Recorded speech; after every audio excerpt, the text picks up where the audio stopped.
Hello and welcome to Talking Good Game. It's a match preview of Crystal Palace against West Ham United. Match day 25, I think, or maybe it's 26. It's one of the two anyway. But Gonzo, as always, what's your thoughts on Palace? They are a very well organised team. Athletic, balanced. Roy Hodgson knows what he's doing. Nothing particularly exciting about them, but left backs where left backs should be, and wingers where wingers should be. You know, central midfield, and funny enough, like buses, they've waited around ages for a striker. Benteke, they've got two. Benteke's come back.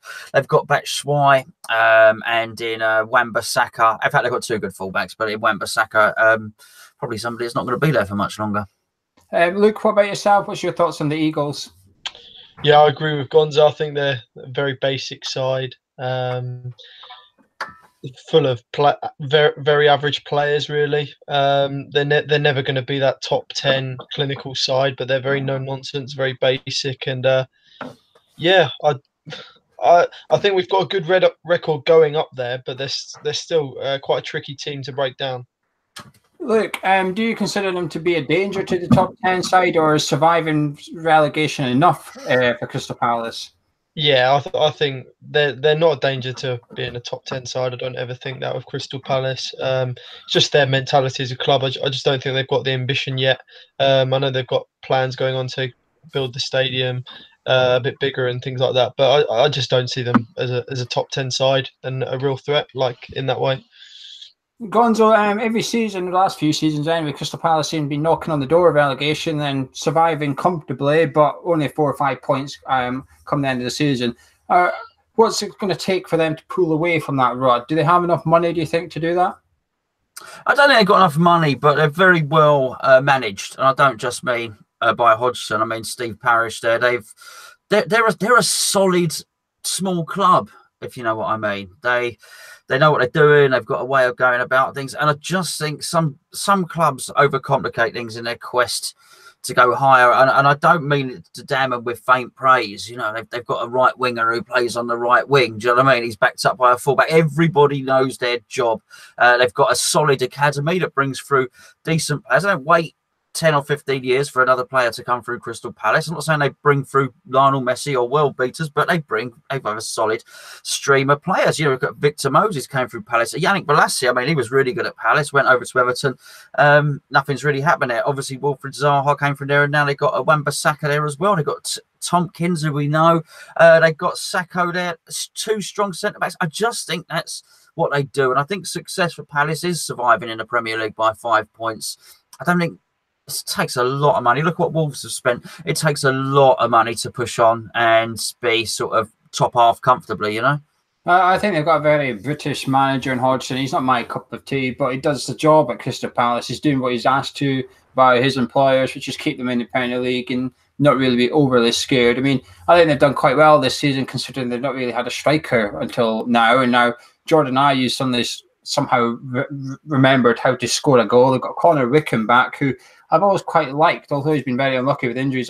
There's something about him I've always thought is there. Benteke's come back into the team, and just as he's back into the team and looking reasonably sharp again, they get Batshuayi, so they've now got plenty of options. But they're just a very British team. The way they play football is very British. Like Gonzo said, there's nothing fancy. The right wingers in the right wing position. There's no tricks to Hodgson's tactics.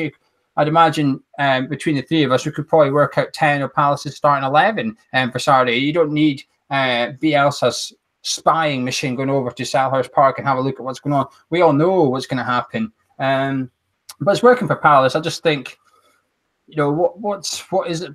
What do Palace fans want?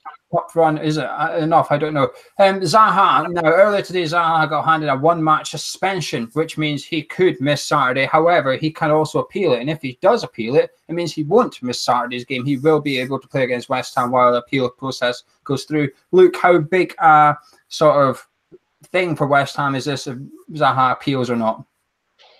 Yeah, I mean, he is their star man. He is a good player. I don't care what people say. He has carried them before, and you know it's the old way that Palace seem to do things over the last couple of years. Zaha runs in the box, gets fouled or dives, and they get the Milivojevic to take the penalty and score it. The amount of penalties they score through Zaha is quite ridiculous, really. But yeah, he is a big player. He gets fueled by to go on and do well from the stick he gets from the fans. I remember him doing it last season when we were there giving him dogs of abuse, and then he goes and scores the last second equaliser.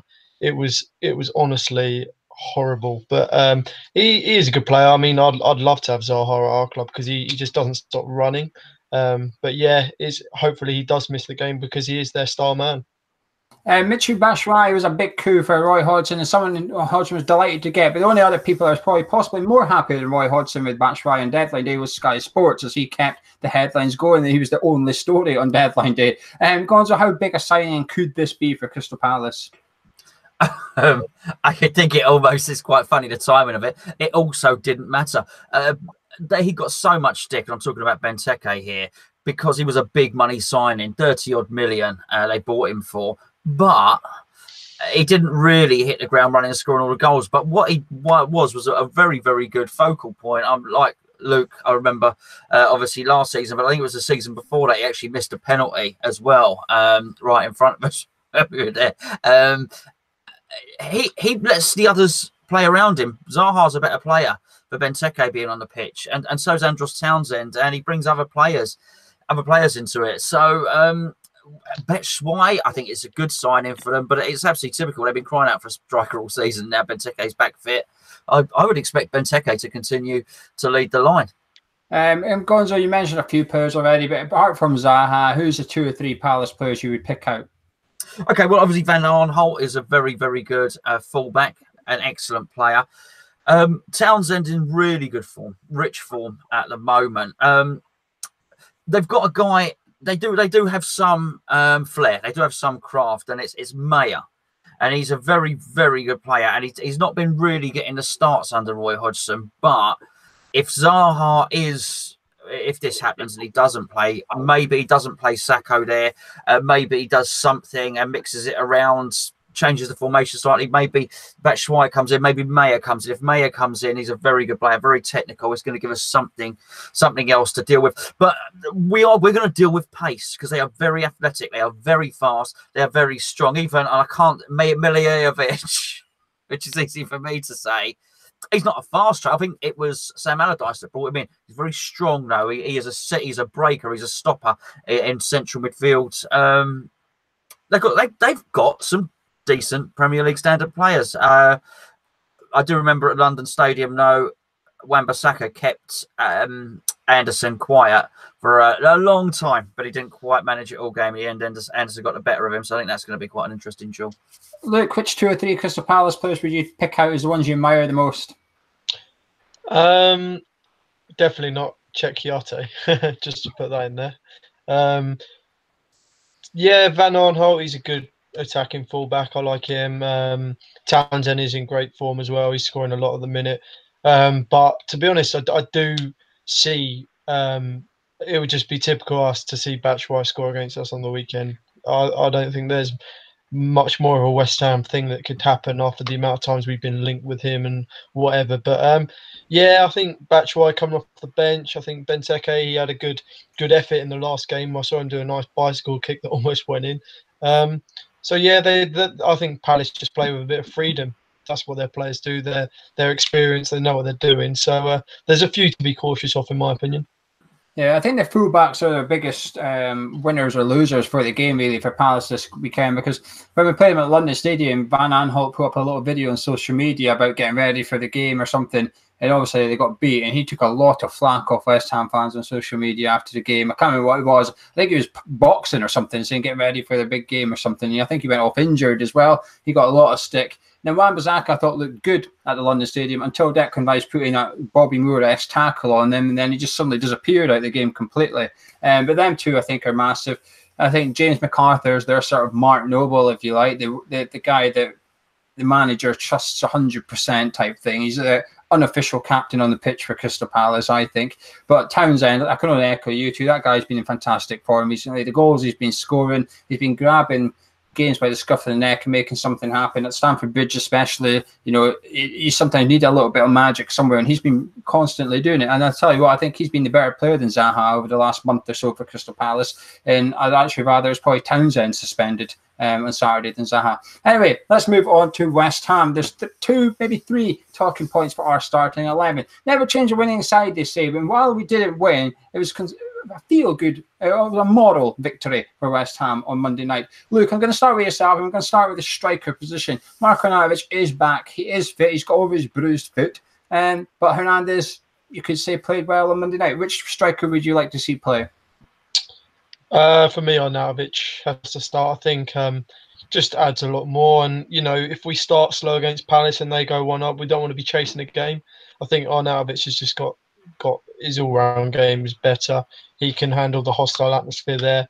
Hernandez can go missing so many times. And I think the way he went off the other night and just didn't Pellegrini put his hand out and he didn't shake it.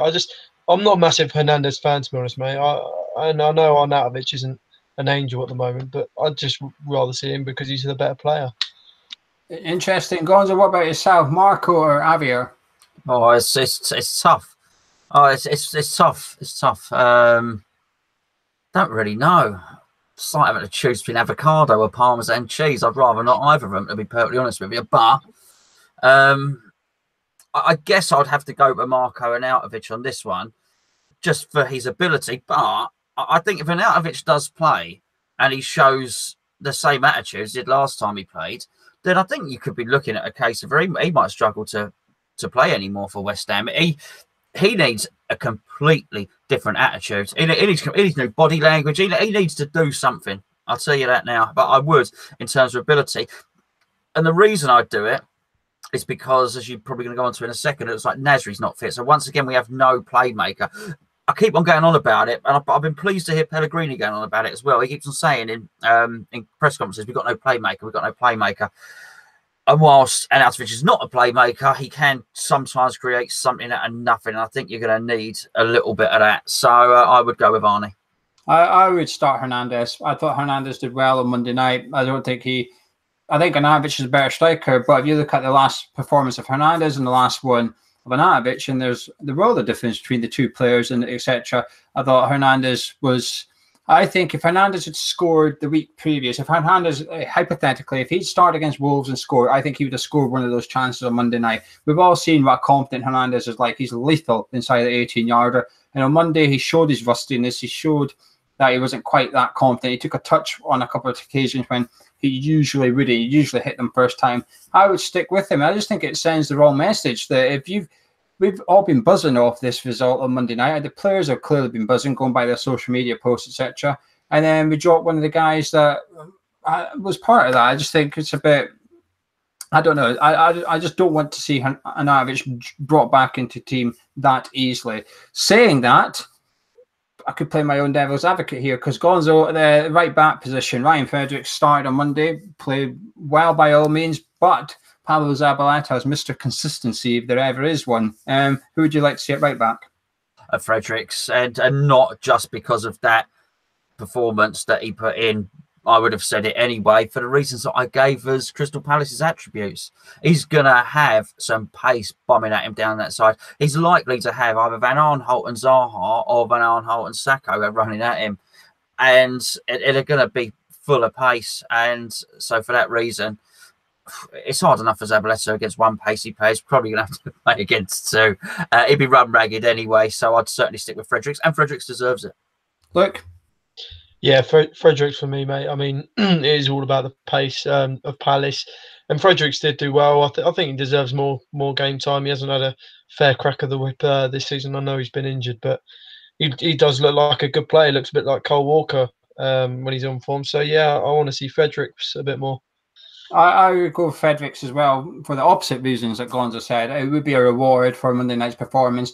It's not really to do with Crystal Palace's tactics or players because Zabaleta's handled those players for West Ham in the past. I think he's done okay at the London Stadium. We spoke about it. Zaha barely got a sniff that night, and Zabaleta was the one responsible for marking him out of the game, etc. But I think between now and this end of the season, as it stands, Pablo Zabaleta is leaving West Ham at the end of the season. As it stands, hopefully he's a little bit, and that is getting Fredericks into the team and almost in the next few months making him our first choice right back, or at the very least see if he's good enough to be our first choice right back next season. We have to start thinking ahead to next season now. Now we've got no FA Cup. Now it looks like we're going to be sitting between 7th and 12th in the league. Let's have a look at what we've got next season. Is Zabaleta going to be here? We're unsure. Is Fredericks? Yes. So let's find out if he's good enough for a right back, or we need to spend £20 million and getting one in the summer. Anyway, any other changes to the lineup you would like to see, Gonzo? As you said, Nasri's out. There's no other players back except Anatovich. That would have been it, mate. That would have been it. Apart from that, you keep it the same. Look. Yeah, I mean, for me, it's going to be very unpopular, but I think Pellegrini's got a slight blind spot when it comes to Anderson. I think Anderson needs to play centrally. I think we haven't seen it enough. He's out there on the left and he can go missing. If he's central, he can create those chances. And I know it leaves a gap for left wing, but I'd honestly put Masuaku there because I think he's good at driving at players. I think he takes them on well. And as I said, I know it's unpopular, but I really want to see more of Anderson on the ball centrally, personally. And who would you be dropping? I assume it's one of Snodgrass, Rice, or Noble.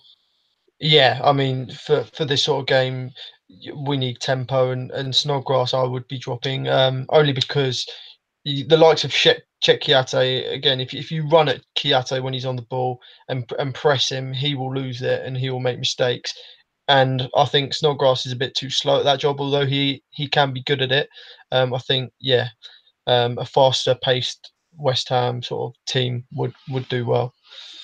I completely agree with Luke here, actually. I mean, the only thing I'm not too keen about bringing Anderson inside is he gets a lot more space out in the left. That was evident against Liverpool, against James Miller. The amount of times Noble in particular was just picking him out in that left, and he had yards to run into before he even came up against the defence. I don't think Palace will be as open, so that sort of rules that out a little bit. I would probably bring in Dean Ghana rather than Masuaku, and I would also drop out Snodgrass because I don't think he was as good as some people made on he was on Monday. I thought he lost the ball a lot, etc. And I think he's quite slow. I think sometimes when we're breaking, he finds himself 5 yards behind Anderson when we're running forward, etc.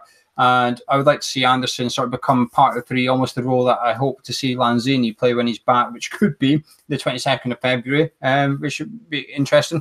Gonzo, are you confident ahead of this one? I mean, we were on a bad run of form, but we've got a bit of a pick-me-up against Liverpool in a very promising performance. No, I wouldn't say I was confident. No, confident to be wrong, but it's funny. I think I've certainly been down there the last 2 or 3 years, and we do all right down there. We play well when we go down there. So I'm sort of looking forward to the day, and it's hard not to be confident when you've had success at a place. So I do worry about us breaking them down, though. I'm not thinking we're going to win 3-0. I mean, I think at this game, any result can happen. They can beat us, we can beat them, or it can be a draw. So, no, I mean, they're all open. And I don't even know what I'm going to say when you ask me the question in a minute. Well, you better get thinking. Luke, are you confident for this one? Again, yeah, it's tricky to be fully confident, but I think it is that away day that seems to be quite iconic with the fans and that we all look forward to every season, Palace away. And it just is one of those games where we all get up for it and then we get there and we seem to just get a result from somewhere. So I do think we've got the capability of definitely beating them. And certainly if we want to, push on for next season and get ready, these are the sort of games we need to start winning more frequently. And there's no better time to do that than now. Yeah, I think we've had good results against the top 6 this season. We've had good results against sort of the bottom 5, if you like, but it's the teams in the middle which struggle. But Crystal Palace, a bit like Brighton, they're that team that hover between the middle and the bottom, so I'm unsure which category they come in, which makes it unusual. Yeah, Gonzo's right. We've won 3 of our last 4 visits to Selhurst Park, and last year was a draw because Antonio failed to keep the ball in the corner for the last 60 seconds of the game. If he had done that, we'd have won the last 4 on the bounce there, so it is a good hunting ground for us, so to speak. I'm a bit more optimistic. If you'd asked me on Monday morning what I thought of this game, I would have probably predicted a Crystal Palace win, in all honesty, 2-1 victory probably. But after Monday's performance, it's hard not to get a little bit of a morale boost, a little bit of a confidence injected into your veins. But Gonzo, with all that in mind, would you care to give me your score prediction? Yeah, I'm going to go positive. I predicted that we'd lose against Liverpool. I've got that wrong. So I'm actually going to I'm going to go, and I like what Luke said. It is a lovely away day, and we do all go out and have a drink and get all positive and have a sing-song. So I'm going to go with a 2-1 West Ham win. I think I don't normally do a goal scorer, but maybe Antonio again. Interesting. Luke, care to have a stab in the dark at your score prediction, please? Yeah, 3-1 West Ham, and yeah, I think Antonio as well. He's looking like his old self, and it's really pleasing to see. So yeah, 3-1 West Ham for me, mate. Well, we don't often all predict a West Ham win, but we are today. I'm going to go for 2-1 West Ham. Since we're doing scorers, I'm going to say Marko Arnautovic. I actually think he'd almost be a super sub in a way. I just wished he was on the bench on Monday night. That was a perfect game to bring him on. So I'll say 2-1 and Arnautovic scoring. Anyway, Monday night on the channel, on Monday night, we have an interview with Gary Lewin. We spoke to Gary Lewin last night and we asked him about Andy Carroll's injury. Why is he always injured? Why do West Ham get so many injuries? And what do you make of the Rush Green training complex when you first arrived at West Ham? What do you think of it? So we've got a few interesting questions and that'll be on the channel on Monday night. And if you've enjoyed the video, drop a like on it, subscribe if you're new to here, and also check in the description below for our forum YouTube channel. We're almost on 4,000. How far away are we 4,000 Gonzo? 80 or something? Is about right. I don't know. We're close. I don't count it. Maybe I should be counting it. But we were more than 3,000 and less than 4 last time I looked. Yeah, it's actually less than 100. So if you're watching this thinking I haven't subscribed, well, you could be one of the 80 that makes us happy this weekend. So head on over there and subscribe as well. That's been Luke. That's been Gonzo. I've been Joe. We've been Hammers chatting. We're all predicting 3 points for West Ham. Let us know your score predictions below and what team you would like to see. Those two would like to see Arnautovic. I want to see Hernandez, but all 3 of us would like to see Ryan Fredericks. And we'll be back on Saturday night as well on the review on the channel. Gonzo obviously at the game with Luke, but I will be here joined by a couple of guests, hopefully celebrating 3 points for West Ham. Catch you in a bit.